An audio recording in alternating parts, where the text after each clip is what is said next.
Depuis 5 ans, Corinne lutte pour garder l'équilibre malgré un accident de voiture qui a gravement abîmé ses 2 oreilles internes. En fait, on est dans un état un peu vertigineux du matin au soir avec nausées et vomissements. Et ce qu'on appelle vraiment les gros vertiges qui provoquent les chutes, en fait, arrivent comme ça. Et pour ma part, ça dure en fait quelques secondes.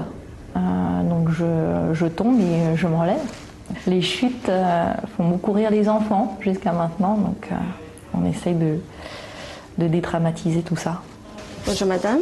Corinne essaye surtout d'améliorer la situation en suivant une rééducation spécialisée avec des bilans réguliers.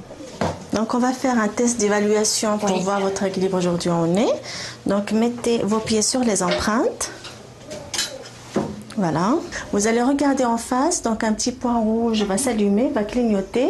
Vous allez essayer de le fixer tout en restant bien droite et en essayant de rester le plus stable possible. D'accord ? Pour ce premier exercice, les yeux ouverts, pas de problème, Corinne ne bouge pas. Très bien, ça va ? Parfait. Alors dans quelques secondes, vous allez fermer les yeux. Voilà, fermez les yeux.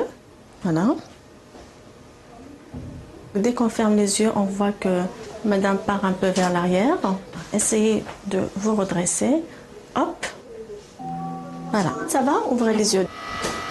Chaque test évalue ici les différentes sources d'équilibre, la vision, la proprioception, c'est-à-dire la gestion des informations captées par les pieds, et bien sûr l'oreille interne, enfin plus précisément son vestibule.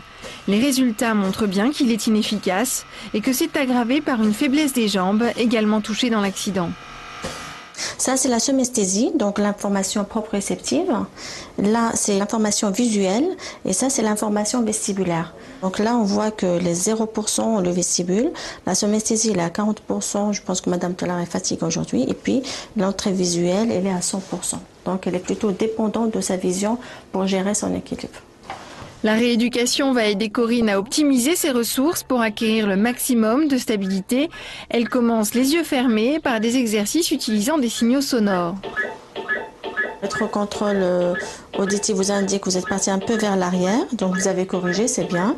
Bon, là on va élargir votre périmètre volontaire, vous permettre un peu d'aller un peu vers l'avant, vers l'arrière, sans avoir peur de tomber. D'accord ? On va voir les limites de la chute. Donc en fait, en déplaçant le corps comme ça, le centre de gravité, vous essayez de manger la pomme.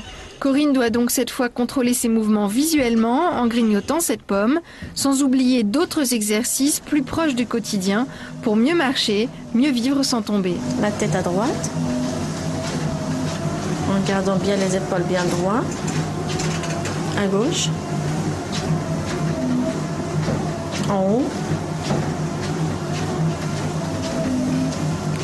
en bas, en haut, vraiment la tête en haut, en bas.